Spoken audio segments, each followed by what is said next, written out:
It doesn't mean that there's something wrong with their brain. They are a highly functioning community. And for them, they use sign language, which simply means that instead of using speech or vocalizing words the way that they do, the way that we, those who have no hearing impairments do, they are able to transform that into hand signals. And those hand signals are very complex and systematic, such that in Ghana, there are several of these sign languages. The government knows this. The government recognizes this because the government has schools in which the medium of instruction is Ghanaian Sign Language. And there are even communities such as Adamobe and Anaben who have developed their own sign language. Which is also something fascinating that people are studying. So, of course, if the Ghanaian languages are the spoken Ghanaian languages are lagging behind, then you can already imagine, the struggles for Ghanaian sign language. Because sometimes we even forget about them altogether. We don't even. I mean, and that's an interesting observation. I'm sure at a later time we can have a better conversation in there. But let me come back to you. Sure. Considering that the models for the necessary, the trainings, the material, the resources, if they are not fed the correct information, they can't get it right, even if you are using technology. So they may be giving us gibberish. As university individuals or people in academia, what are the institutions doing to help advance these technological developments when it comes to local language promotion? At this point, I'm talking about promotion. What do you think? Would it be interesting if UCC, they start teaching, and UCC is in Cape Coast, right? So fancy. Now, when you go to UCC, all the education there is in fancy. Legon, everything is in Ghana. UDS, everything is in Tabani or Kusala or whatever. You go to UMAC, which is in Volta region, all the tuition. Are these some ways that the universities or institutions can force us to have material and resources that will aid the technology that is being developed to be able to now make us jump into the digital space? What are your thoughts? That's a tall order. But what we know, for instance, is that there's a lot of teacher training in Ghanaian language you do at the Chumako campus of the UEW. There's the College of Languages Education where you could learn in one of 13 or so up to 10 different languages, so including. Clarify, when you say you could learn, the students will learn. You're taught in Akan, Asante Tree, Ekwapen Tree, or other, or if you're from the north, you could do Dabani, Dakare, Kosa, Gorone, Kasim, and recently Lake Pangpal, there's Konkomba and then Sasali. So there's a huge pool of, if you like, personnel that is being trained. What the personnel could do is to really leverage on the AI. How do I mean? To feed the AI with a lot of this information. And perhaps we'll get to a space where if we have small translation jobs, instead of sitting there and putting pen to paper and doing all over, you can submit it to AI and it translates it neatly so you can check. For a whole scale university-wide language, that's what I meant by it being a tall order. Because when you get into the whole University of Cape Coast, like you mentioned, that whole space, there's not only just fancy people. There's people who are coming from the north. There are people who are coming from Accra. There are people who are coming from all over there. What could potentially work would be to say, okay, everybody, which happens at the University of Ghana, for instance, everybody does a university-wide course in a Ghanaian language. So that, for instance, at the University of Ghana, when you get to the second year, everybody's Ghana, or you have a pool of something to do. So you could say, okay, because we're in Accra, everybody should go learn Ghana. but that gives the Ghana an advantage. But if you travel out of Ghana, let's say you go to Germany, you learn the German and you study in their language. So is it too much a thing to ask, especially, once again, connecting to the fact that for technology, for us to meet, like you said, we are lagging behind. For us to be able to catch up, we need to do something radical to have the resources or for the minds of the people to be able to adapt to it. And if at the university levels, which are the cities of innovation, etc., or language is not being utilized in a way that then we can adopt it in the technology design. Where can we do this? How can we get that material resources? I don't know what you also think about it. I understand your perspective of maybe like at a certain level, university, you speak this language as a course like the university course. That's an interesting perspective. But what about you? Do you think we can get University of Ghana to decide that going forward from 2026, they are going to teach purely in Ghana? The way if you go to Germany, they teach you purely in Germany. Well, it's possible theoretically. Nothing is impossible. Somebody told me that apart from, the toothpaste, where you expel the content of a toothpaste, it will be difficult for you to stuff it back inside. That's the only impossibility. But outside of that, theoretically it's possible. The question we need to ask ourselves is, are we prepared? There's basic work to be done. For you to use any language in education, you have to make the language into a language of education. That's a critical step that we are missing. And until we do that, it will not make sense to just have a fiat on languages, because you have not developed that language for that purpose. Our languages were there's no language in the world that sprang up in a community as a language of education. It's the people who made it so. They developed it. So yes, theoretically possible. If we put together a committee who are tasked to develop our local languages as a medium of instruction in schools, as a medium of instruction at the university level, of course we can do it.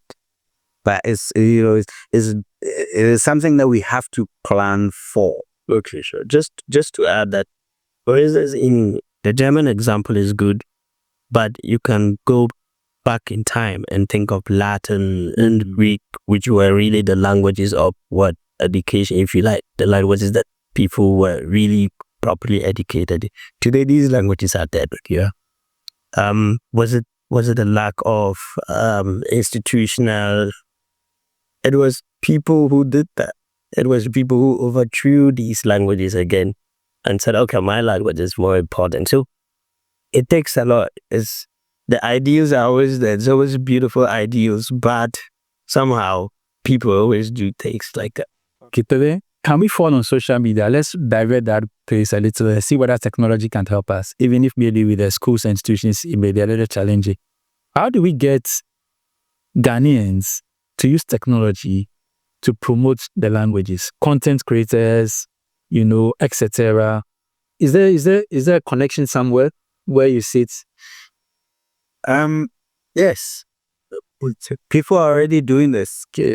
So there's a lot of Ghanaian language, presence on social media. I think what we are talking about is not really about, the willingness of people to use their local language. Okay. You know that someone speaks your local language. You'll be inclined to speak your local language with that person. There are a lot of advantages to doing this. It's just this top-down fascination with English to the detriment of our own local languages. That is the biggest problem that we face. So much so that there's been overemphasis on local languages on English to the neglect of our local languages. Pick any community on Facebook or any WhatsApp group, and then read the conversation going on. So just in English. from all languages. They are mixing all languages there, so long as they know that the other people in the group who can respond to those languages. So a lot more of that needs to happen. The problem is not with the speakers. The problem is with the policies that are hamstringing our own setup. And once there's clarity on the importance of our mother tongues or our indigenous languages and their role in our current life, I think the people, the speakers, will be more than happy to take it up. So let me ask you, using Kusal as an example, let's say that we are able to have Kusal app, even the text, etc. Back home, we are not bringing the thing to the layman. Do they actually, the lay Ghanaian, does he use technology to study his language? Is it something that if you are to develop an app right now, and then you can teach Kusal in math in Kusal or science in Kusal, will the people on the ground, the teaching boy there, he has a phone, Facebook, Instagram, TikTok, will your platform be relevant to him? Would they use it? Do they use it? Are they willing to use it? Can technology bridge that gap there? Technology can bridge that gap. For instance, these days, people, when they go on social media, or particularly if you like WhatsApp, they might not necessarily type. They might give you a voice text. That's already the local man back in my head, in the neck of my hoops, okay, using technology, speaking in Kusal and sending voice notes. That's already a huge impact there. Education too is good. These days, when you go online, Kusal is also on Wikipedia, translated. Oh, really? Yes. So Kusal, you go online, you get Kusal texts. A lot. I think if you checked Ranik, I think up to 1,000 or more entries and count them. But do people read it? I mean, to our public, I mean, to those of you listening to us, how many of you go on Wikipedia and you translate it to tree? Or you translate it to Jan? There's a lot of social. Oh, people do that. Yes, a lot. It's a whole space. But if you are listening to us and you actually do that, just respond on our channels, and then let us say that I'm actually, when I go online, I actually change it to my local language. That would be very interesting to find out. And if I may add what my Dr. Musah said, think of more practical ways in which you can use technology with regards to our languages. So let's say, my grandmother goes to the hospital. My grandmother did not have the benefit of formal education, literacy, basically. My grandmother goes to the hospital. My grandmother speaks the local language. The doctor who is attending to my grandmother does not speak this language. Imagine a device. There's a device on the table, on the consulting table. My grandmother is talking to the doctor in her local language. The doctor sees a screen. Whatever my grandmother is saying is translated into the language that the doctor understands. Awesome. Will prevent a lot of misdiagnosis simply because we now understand exactly what is wrong with the patient. Just think about that gap, the number of people who are suffering needlessly in this country, the number of people who have died as a result of a misunderstanding of what exactly their condition is. So we cannot downplay the importance of investing in AI technology or in any kind of technology that will bridge that communication gap, because it has real consequences for our people. It's fascinating because at this point I have to vie a little because, as I said, I'm the founder of BabyKaafo. You virtually have inputted in the solution we've been trying to solve, which is making sure that no mother or child in Ghana dies as a result of the wrong information, the right information at the right time, the language you understand. We will look at this, well, because there was a big problem. A mother is sick and they can't just tell the doctor because the doctor is speaking English and they can't speak the language. So we shall have a conversation about this. But that's interesting. Let's look at it again. In 10 years from now, Dr. Musah, and I'll come to you because you are looking at the indies and then the Star Popular Media and you are running the digital space. Where do you see the Ghanaian language in the digital space globally? considering already the challenges and the realities you expressed to us about, we don't even find it really locally. Where do you see us? Are we going to be dead in 10 years from now in the digital space? Yeah, I believe that the digital space only gives you potential. So the potential for local Ghanaians and us to all get in there properly is huge. I believe that with all the new technologies, there's going to be even more. And if there's a lot of education on it first, and then also collaboration, so that you're the mathematician, I'm the language person, this person is the medical doctor, then we can really sit there and develop these systems that will really work. I really see a lot of potential. We just need to be able to know where to look. Maybe government needs to be able to also step into that space and say, okay, now we're going to give this some funding. We're going to give funding that is competitive, that is going to compel people to institutions as well to all wake up and say, okay, there's a little funding.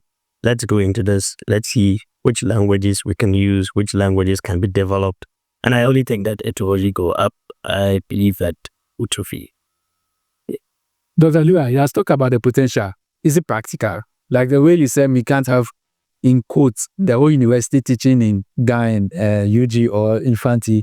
He said a very powerful potential, and I think we all agree that we can take over the space.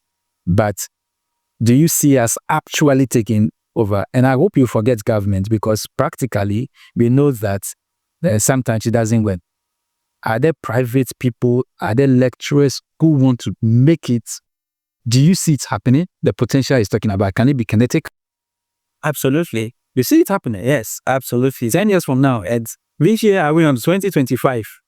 Okay, absolutely. I mean, think of where we're having this program today. The Bureau of Ghana Languages has existed for a really long time. Yes. But this 2025, we have a studio here in the Bureau of Ghana Languages, right?